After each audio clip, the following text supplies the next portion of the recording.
All right, friends and loyal listeners, I cannot even tell you how amazed and super excited I am about this month and our giveaways leading up to our 200th episodes. You guys have been absolutely amazing, and I want you to keep it up. So here's the deal. I just want to give you a recap of what's been going on. So first week, we had a gift coupon that went out from One Less Car Shop. So they gave out a free gift coupon to go shopping in her store, and she's in a UK based. Now week 2, we gave away an amazing cycling cap from No Gods, No Masters to a lucky individual woman who put in a review for the podcast. And that's how you guys can win. All you have to do is these 3 things. Follow the Instagram page for the podcast, share the Instagram page for the podcast, and go to Apple Podcasts and write a review. I will be picking the winners from the reviews. So please put your Instagram handle so I can go back and check that you followed and shared the podcast. So, and this week, Barry Roubaix, Matt Acker has been so generous in giving a free registration to a lucky female. Why females? Well, it's to draw more women into cycling events like this. What do you think? Anyways, I'm super jazzed about this because I think I'm actually going to make the event and cross over the border. I'm crossing my fingers that's going to be able possible and go experience this epic event that is one of the largest gravel events in the world, they say. So let's recap. How do you get to win? You have to follow the podcast on Instagram, so Secrets from the Saddle Podcast. You have to share the podcast, and you go to Apple, listen to the episodes, and write a review. I mean, you don't have to listen, but it's always beneficial. We have so many amazing titles and guests in there, plus my own coaching segments. And you know what's even more cool about this is that I've been engaging in some of the guests who have shops or actual physical products or like events, race registrations to give out as gifts for the giveaway. And so that's what's super cool. It's just the collaboration that's been happening. And also I want to remind you that you can still win. If you write a review now and you don't win this week, you can win next week, the following week, or the following week. And plus our grand prize is, I have 2 grand prizes. One goes out to all the winners. Somebody gets picked there. And then the second one goes out to one lucky individual who put out a review. So you could still win in the grand prize. And so I'm looking for more and more reviews to get out on our podcast, because you know what that does? It helps drive our podcast to the top.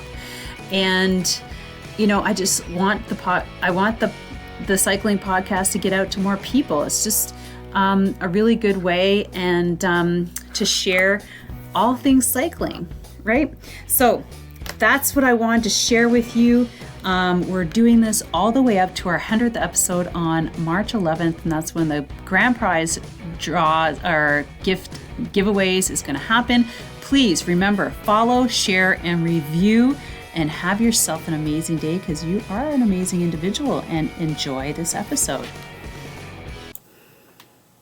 All right, gang, welcome back to another episode of Secrets from the Saddle, all things cycling podcast with your host, Sylvie Dow here. And this is the segment where I talk coaching, give you some coaching tips. So I was just wondering, I was sitting there this week and I'm like, what am I going to talk about? And then on one of the women's forums that I'm a part of, on my women's cycling club, actually, Cycle Fit Chicks. If you're local to me, go check it out, cyclefitchicks.ca. The registration's open. We get started in May with a full season of cycling. It's so amazing. These ladies are just taking it to another level of cycling distances, because we've all been growing and evolving together, which is so cool. And oh God, I'm missing my other earring again. Anyways, so it's so cool that, a lot of us are progressing into gravel and doing, longer rides, and more people just want to do that and get fit for it. So anyways, go check out cyclefitchicks.ca. That was completely random. But before we get into today's episode, which we're going to talk about century rides, or double century rides, but we're not going to do double. We're just going to talk about century rides or half century. I'm not even sure what 100K is, but anyways, long distance riding over 2 hours. So we're talking 3, 4, 5 hour rides. And that's what we're going to be talking about, how to successfully prepare for a century ride. Now, before we get into that, I just want to remind you about the giveaway and to share these podcast episodes with friends on social media. Please take a screenshot of this one if you're listening to it and go to the podcast on Instagram. So Secrets from the Saddle podcast on Instagram, follow and post there and share it. Tag me, please, or tag the podcast. I just really would love to see more of those coming out, and then I will tag you and share it back on your stories always. So this week we're doing a giveaway. Where's that product? And it's the Amped Nitro. Now, you guys, if you're on Swift or you're doing weight training rides or long distance rides, this product is amazing for your intervals and also to put into your water with your electrolytes. I literally take this straight powder and straight down with water. I used to put in my water, but I'm like, oh my God, how many things of water do I have to drink? So because it's such fast acting and the taurine, it's got caffeine from green tea, from tea leaves, and creatine, bioalanine, L-citrulline, baratin. So it's got a lot of really good products that are clean. And if you notice here, Informed Sport Certified, I have a canister right here, means that it is WADA certified, which is the governing body for banned substances, basically. So if you're a high-level athlete, you can take this and not have to worry about, being tested positive for drugs, basically. So anyways, this I'm giving away this week. So I take this before my races. So like I said, 1 scoop powder in my mouth and washing it down with water. And so it's instant into the system over before, we were saying, you take it 2 hours before your workout. You're like, what? I can't possibly schedule that. Anyways, so that's what I'm giving away to a lucky listener. So how do you win? You follow the podcast, share the podcast, and go to Apple and please write a review. I'm really looking forward to seeing more of those. So that's it. Okay. So along with that, a couple of things are happening on the podcast, which I'm really super excited about. So first, I am personally looking for some more ideas to better serve you, my listeners, on my coaching segments. So what is it that you would like to know more about? And this means you're going to have to go to Instagram and send me a message on the podcast. So go to Secrets from the Saddle podcast and DM me from there. I will get it. I will respond. And I'm loving your ideas as cyclists. What would you like to learn more about? How to do this, fuel, food, whatever, coaching, how to prepare, all these things. Let me know what you would like to see more of in the coaching segment. And then we are going to start opening up sponsorship spots. So if you're a small company with a specific cycling tool or gear related, it has to be related to cycling for my cycling audience. Or if you know of somebody who just launched something small, please connect us, okay? Because I have a price list that'll go out, super affordable I just want to make sure I want to be able to get more small cycling businesses out into the audience, into you guys, so that you can learn more about it and it can help their company. So that's it. So let's get into how to ride a century. So a century is 100 miles and 180 kilometers. Now you'll actually start noticing that a lot of cycling events, charity rides, are at least, for the most part, start at 100 kilometers. So 62 miles. And I guess, there are some that have shorter distances for families, but a lot of those, and quite frankly, a lot of us are looking for something a little bit longer, a little bit more challenging, whether it might be in July, August, or September, so you have plenty of time to work your way up to it. And here's some things that you want to put in place and start practicing as you are getting prepared for your event, because there is a lot of preparation. Like if you're going to be out solo riding for 100 kilometers and you're not going to be, there's not going to be a gas stations happening, or if you're on a gravel ride event, you have to be self-sustaining. You have to start preparing and, just practicing and also testing out different things, like what is going to work for you, what isn't going to work for you, things like that. So let's go through. I have 8 different strategies, or I have my list of 8 things to be thinking about. So let's go for it. And like I said, 100 kilometers is totally doable. It kind of depends, like if you're starting right now. So right now being February, you have plenty of time to work your way up to, like a June event, let's just say. And then if you're starting later, like, you have to give yourself grace, because there's a lot of things like, first off, set yourself up with a goal. Whether you're going to ride a specific route as your 100K or you're going to do an event. And that means checking out what not only distance, but what kind of terrain is on that course, right? Do you have lots of hills? Is it more open flat? Because that is kind of going to dictate your training setup for that specific event, right? So that you're prepared. And maybe you're lucky enough to be able to live close to it, or you're going to start training on it. So say it's local. Like for me, I know that there's a couple 100-kilometer routes, lots of places to stop. So things like that. So better prepare yourself.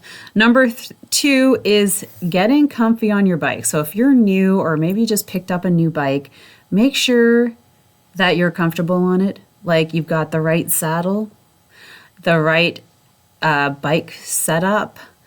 Here's one thing that is really, really important. And I didn't realize how important this was until I just interviewed a foot doctor about this. And he's a cyclist, and a lot of people come in with foot issues because their shoes are too narrow. Okay? And I think you might be sitting there cringing right now, if you know what I mean. And it's called neuroma, which is basically your toes overlapping and you're pinching nerves. And that can get quite bad if you leave it for a long time. So do yourself a favor. I know I'm in the same situation. I have a wide foot. Most of us do. And find a shoe that is going to allow your feet to fan out like they should. not something that you're going to squeeze your feet into. It's like, ladies, wearing a pair of high heels. As soon as you put your foot into, you can feel that pinch. That's that feeling. So over time, that can become a chronic issue. And sometimes you might have to have surgery, which I did not know. So, so you're going to have to check out episode 207 as it comes down in March and learn more about that issue from the foot doctor, Stuart Jones. Now, so Bike Fit. Hey friends, we're going to take a quick break and I'm going to tell you about a workshop for indoor cyclists, Peloton riders, Swift riders, outdoor cyclists that is so revolutionary you'll wonder why you've never heard about it. So, we all know that improving your cycling skills, whether inside or outside, is important. But how do we know what we need to train and how to get started? Let me just add that this workshop, like I mentioned, is perfect for indoor cycling and anybody who rides on the Peloton. So the good news is that there is a lot of ways to improve your cycling skills. You could take a class or hire a coach, follow a friend, or continue struggling year after year. But these options can be expensive and time-consuming. The solution? I have created an online cycling skills workshop for female cyclists. It's a safe environment where I go over the 4 essential skills that I have identified as a cycling coach working and coaching over 900 women in the past 14 years, building confidence as cyclists. So here they are. The 4 areas are pedal stroke efficiency, hill climbing, strength training, and speed, with an added bonus on nutrition. This workshop will cover these essential skills in 4 one-hour sessions, where I will explain, demonstrate, and have you practice the skill. At the end of each workshop, homework in the way of drills will be handed out for you to practice. It's the fastest and easiest way to get all the essential cycling skills that you can apply immediately, either online or outside on the road. The recordings are also available. As an additional bonus, you will have access to weekly live strength training workouts and yoga. In just 4 weeks, guaranteed, this workshop can turn any cyclist into a better rider no matter what their skill level bike they're sitting on. So, how do you register? You go to cyclingskillspro.com and register for one of our monthly workshops. I look forward to sharing my cycling skills and tips to help make you a more skilled, confident cyclist on the road, on your Peloton, on Swift, or indoor trainer. See you there and see you online. Saddle positioning. Make sure you're, of course, like over a long period of time, you are going to experience some sort of back pain because it's just the way it rolls. But if there's anything like in the, in the first 2 hours that you need to address, this is something you're going to need to take care of. So make sure that you get you're super comfy on your bike. Makes sense. Shoulders aren't hurting. You don't have any numbness in your palms because your seat's too far forward and you're putting lots of weight on your handlebars, and that cuts off the circulation of your hands and gives you numb fingers. So there's that. Number 3 is the carrying strategy. How are you going to carry all your food? How are you going to carry your clothes?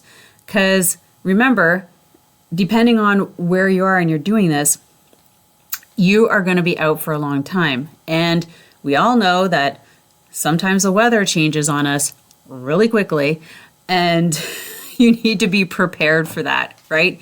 Heat, cold, rain, wind, all these things. And I just recently bought myself a nice little carrying pouch for the front of my handlebars so that I can put everything in there and it's easily accessible with my hands, so that I can access my phone and my food, and it's not like all stuffed in my back, like in front of me. So So that is important to set up, like your carrying strategy. Are you going to buy something? How are you going to place it on your bike so it's not all over, like on you? Because, I mean, you can do it that way, but you have to bring a lot of food, because we're going to talk about that shortly. So you got food, camera, hydration, clothing. How are you going to carry it?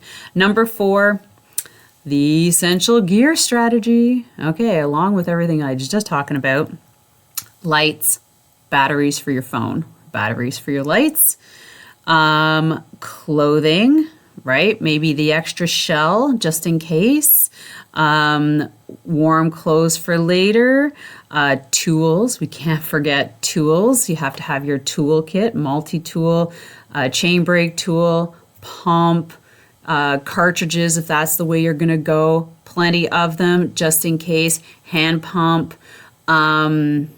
patch kit, all these things. Then you got tubes and also money, ID, insurance, sunscreen, and you can't forget your phone. So that's number 4. You got to figure out how to carry all that stuff. Number 5 is the food strategy. Now this should, so along with everything else, remember I said this is where you want to start testing and trying what works and what doesn't. Now, food's a huge thing. What's going to work for your stomach and what's not going to work for your stomach? Are you relying completely on gels and bars and like sugary bars, sugary sweets like sugar? Are you relying on that stuff? Because over time, that can do a lot of damage, not a lot of damage, but it can just really upset your stomach. So along with all those sweets, make sure you have whole foods. Make sure you have whole foods, and that might consist of, like, are you vegan? What is that going to look like for you? So here's your food strategy. If you're out for that long, you want to budget for 300 calories an hour. So what does that going to look like? Bagels, sweet potatoes, wraps, peanut butter and something, bagels, cheese. What's it going to look like? Okay. Now, easy digestible carbs. You got to have your electrolytes, right? You have to think about water. Maybe you might need to bring extra water. So you might want to think about a Camelback in conjunction like with a 1 liter pack and plus 2 bottles. Meal shakes are an option too. But the only thing about that is gunking up your water bottles. So, maybe you set aside you bring a specific water bottle that is just going to carry water so that you can put like a meal shake in, and it's not going to hinder like your spout for your water bottle. I know, but meal replacement shakes can carry like all the 300 calories you're looking for. So I'm just saying, so that might be part of your strategy. Number 6 is training based on the route. So make sure you vary. You don't just go and do hills all the time. You have to think about your endurance-based building. And so 80% endurance, right? Then you get hills, tempos, intervals, long rides, short rides. So if you're doing something long, you might want to save your weekends for a longer ride leading up to the distance that you're going to do. Like, you don't have to go out and bang out 100K every weekend, and you probably shouldn't. Doing stuff like leading up to 80K, maybe you will do 100K and then back it off. But make sure that you're planning this appropriately. And the other thing is that you have 1 to 2 days recovery a week, because if you're filling all your time with all this riding, you want to be recovering properly, or you're going to get sick before the event even starts. I've seen it. Burnout, tiredness, fatigue, you name it. So, all right, guys, and I totally forgot to add in specific skills training like hill climbing skills and how do you get better at climbing the hills or faster endurance pace or pedal stroke. These skills are really invaluable, especially if you're going to be training a lot for a long endurance event like a century. So make sure that you check out the offer that's coming down the pipe, because even these little bit of skills and tips and tricks that I offer can make a world of difference on your fun factor of riding your bike and not struggling where a lot of people struggle. So avoid the struggle. Get some serious cycling skills because it makes a difference. A lot of people go in and go to running clubs to get running skills, swimming clubs to get swimming skills, gymnastics, everything has like a skills program except for cycling, which is crazy. So anyways, check that out, okay? Here's the thing. I used to adventure race. We used to adventure race 36 hours and longer. So the thing is that we are not going to go out and practice a 36-hour race. It's just not going to happen. We have to practice like maybe 12-hour days and be able to, and maybe I think we didn't even do one overnight. So these are things. You just like train smarter, right? But make sure that you are building up to that distance. So if you build up just to 80K and then you're able to add that extra 20, no problem. And maybe you just do 100 to know that you can do it. So for me, last season, we did 180K ride on Zwift in a group. And that took 7 hours, almost 8. And we only did that once. You know what I mean? But that was really great because then once you've done something like that, 100K is nothing, right? 120K, 80K. So it's like literally blown away about my spring season starting because in May, I went out and did 100K.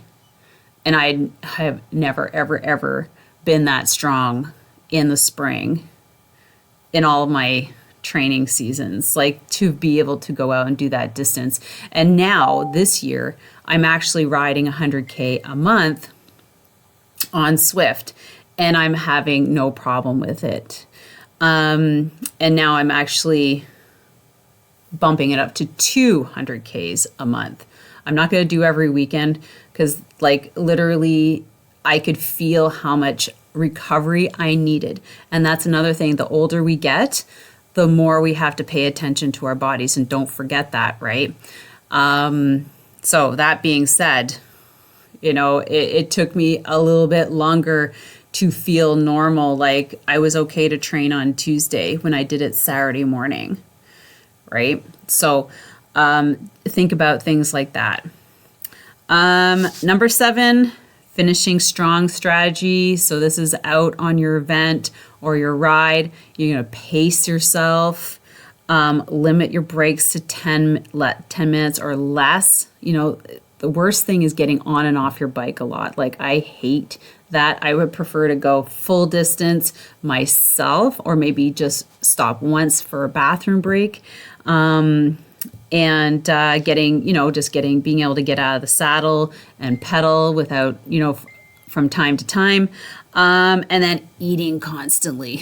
I was going to say consistently, but really you need to eat constantly if you're going to consume 300 calories an hour. Because if you're riding with others, you might feel like your pace is pushed, and that means you're expelling your energy a little bit faster, and the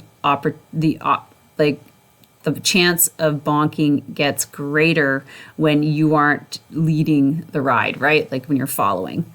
So pay attention to that. If you need to put a timer on, make sure you have a clock in front of you so you're watching and you're calculating. Because I can't tell you how many rides like we have to stop for someone who is literally bonking and it's not a fast, you can't quickly reverse that.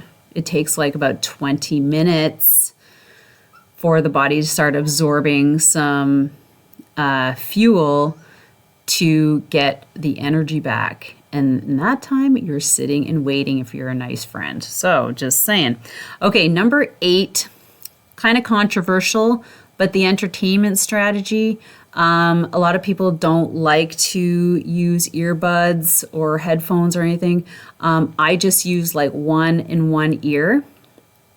And so I can hear everything. It's low. It's just enough for me to hear, when I would like to do something other than think and argue with myself. Do you know what I'm saying? So I like to download ebooks. I have a bunch of ebooks I'm listening to on Audible, and also download podcasts. I rarely listen to music ever. I like to learn. And if you're out there for 5 hours, imagine how much you can learn. You can bang off a book, no problem. So if you have a couple books to change up the topics, the time passes.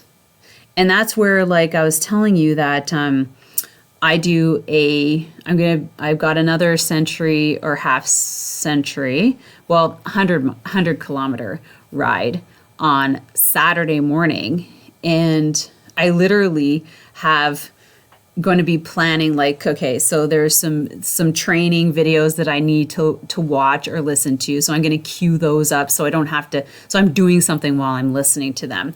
And also there's some ebooks that I want to finish, and my favorite podcasts. Like, when do I get to listen to them sometimes? I don't get to drive a lot, and that's usually when I listen to them.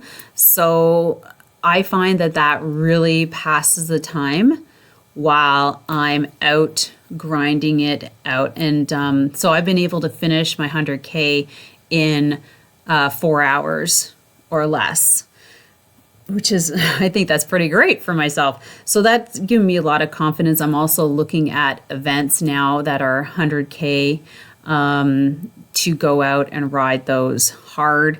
So it's super exciting. So when you start pushing those distances, you're like, it's not as far as you think it is.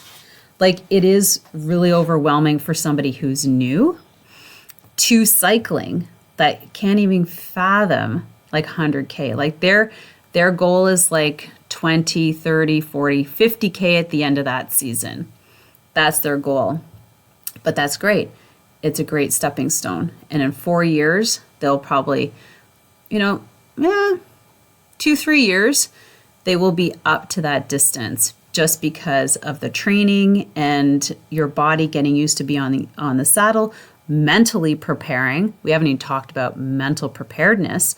But if you're mentally preparing yourself and you've done these steps and you're going to be okay, and you've practiced and you've put some of this stuff into practice, like you've tested, like, is my gear, is this a good bag or does it suck? Because last year I did a 100K ride to a hunt camp, and like literally I had a pannier because I didn't want to carry anything on my back, and literally like about 10K out, it was like my stuff was bouncing all over my bike. It was the worst setup ever. So it's learning by experience, but you don't want to be like that on the day of the event. Do you know what I'm saying? So that was a bit of an eye-opener for me, that my pack that I had on my pannier sucked big time. Like the straps literally busted off the bag. So I didn't even have a bungee cord or anything. Luckily, the universe provided, and when I was biking on the road, there was one that I biked over, and I stopped and picked it up, and I used it the rest of the ride. So, that being said, bring extra shit that you probably don't think you might need, but you never know. So bungee cords are great for strapping all sorts of stuff to your bike. Having a pannier, maybe that's the way you want to roll. Having things in the back instead of in the front. Minimalist to a point where it's smart. Like you're not going too minimalist, because you don't want to end up, say, having a mechanical and spending an hour on that mechanical, because that's that also can really set you back. So with that, everybody, I hope that helps. Let me know if you're off for a century ride or 100K half century this summer. If that's your plan, where are you going to do it? Share it with the podcast. Share stuff on the podcast. That's what Instagram's for, to share. And, like maybe connecting with somebody else that's in your area. So just do it. Message me, tag me, and I'll put it back on. I'll repost it. And don't forget to do that. Don't forget the giveaway. We're leading up to our 200th episode on March 11th, where for those who've written reviews, will be up for the grand prize, which is a $50 Amazon gift card. So don't wait. Just go and put a review and follow and share, and you could be a winner. So with that, have an amazing weekend, and we'll see you on the next episode. Bye, guys. Thank you so much for spending this time with me on the Secrets from the Saddle podcast, learning more about sighting people, places, and things that make cycling such an exciting sport. I am so glad you stopped by today. Please leave me a review if you feel so moved to do so. I would love to hear your feedback. And if you could take 1 second to share this episode with someone you think would enjoy it, I would be forever grateful. Also, if you could please leave me a review if you feel so moved by going to iTunes and leaving me an honest thought and an honest comment, telling me what you think, and most importantly, tell me what you'd like to hear more of. It would really help me to bring more great, inspiring cycling stories to you. Until then, have an amazing day. Make sure you ride your bike. And don't forget to visit my YouTube channel if you'd like to see the full version of this podcast live.